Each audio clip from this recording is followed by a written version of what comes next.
What's up, Battleriters, and welcome to another tips and tricks video. Today we'll be talking about Oh my god, what the Let's just keep it like that.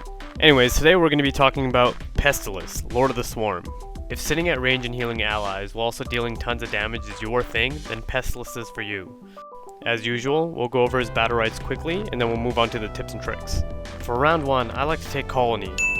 This is a strong Battlerite if you like to stay at range. However, Broodmother is also a good pick if you choose to upgrade your Queen ability in later rounds. For the way I like to build PESTILUS, I always take Hardened Carapace in round 2. For round 3, all 3 Battlerites are viable choices, and your choice is definitely going to depend on what you're playing against and your personal preference. Since I use right click a lot, I always take Insectivore, because it punishes you less for using it. But like I said, Hive Mind and Disperse are both strong options. For round 4, if you're upgrading your Queen, you can take Blight. However, for the way I build PESTILUS, I almost always take Overlord. For round 5, I always take Blind Beetle. In my opinion, you shouldn't be using your ult to survive anyways, so the damage reduction is not useful. But enough of the Battlerites, let's move on to Pesti's tips and tricks. For tip number 1, let's talk about Pesti's EX abilities. I really like both of his EX abilities. His EX right click is a triple threat.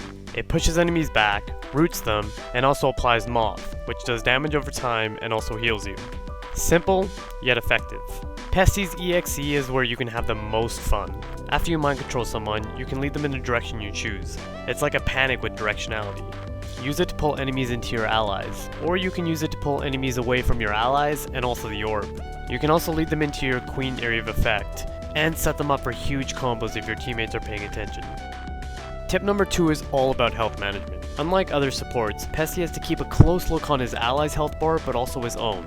This is because his right click also deals damage to him if he uses it on an enemy or an ally. Now, this self damage can be mitigated somewhat depending on what Battlerites you choose, but being conscious of your ally's health bars and your own is very important. Here, you'll see the enemy really try to kill my Ashka, and I'm spamming all my abilities to make sure he does not die. And although I'm in no immediate danger here, that could change really quickly if the enemy decides to focus me instead. In these situations, it's very important to manage both health pools. This type of gameplay is central to PESTILUS, as you can see from his right click and his ultimate, and it must be one of the first things you master with him. Speaking of health management, another thing you need to get really good at with PESTILUS is making sure all allies and all enemies have Moth on them.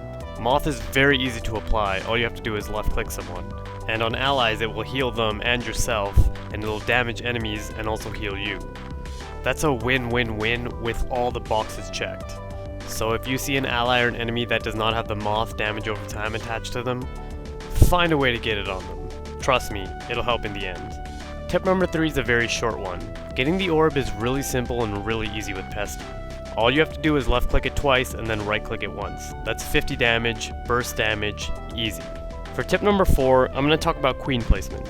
Next to health management, this is the other skill you need to learn how to master with Pesti. Now, the Queen actually ends up being a physical object in the game. This means that she can block projectiles, and enemies actually have to walk around the Queen to get to you, if you place it in front of them. Use Queen to block damage from range characters, and also block damage from big abilities, like Rakan's right click. Now, obviously abilities that go through characters will not be blocked by Queen, so don't be surprised if Jade's right click still stuns you if you put Queen in front of it. Another good use for Queen is to place it in between you and a melee enemy. Someone like Freya is going to have a hard time getting to you if she has Queen in the way. And depending on what Battlerite you took, she might be panicked away, and she risks taking a ton of damage when Queen actually explodes. And as a situational usage, you can also use Queen to block enemies that are running away. Another great use is putting Queen down and using space to infest the Queen.